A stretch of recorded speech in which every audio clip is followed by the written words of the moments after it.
पण राष्ट्र उन्नति का दिव्य स्वप्न तो मिटा नहीं। दोनों पैर कटे शंभू के, दोनों पैर कटे शंभू के, ध्येय मार्ग से हटा नहीं। दोनों पैर कटे शंभू के, ध्येय मार्ग से हटा नहीं।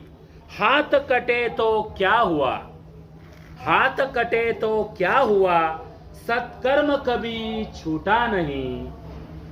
जिना कठिन खून, जीवा कटी खून बहाया, जीवा कटी खून बहाया, धर्म का सौदा किया नहीं। शिवाजी का बेटा था वह, छत्रपति शिवाजी का बेटा था वह, गलत राह पर चला नहीं। वर्ष 300 बीत गए अब,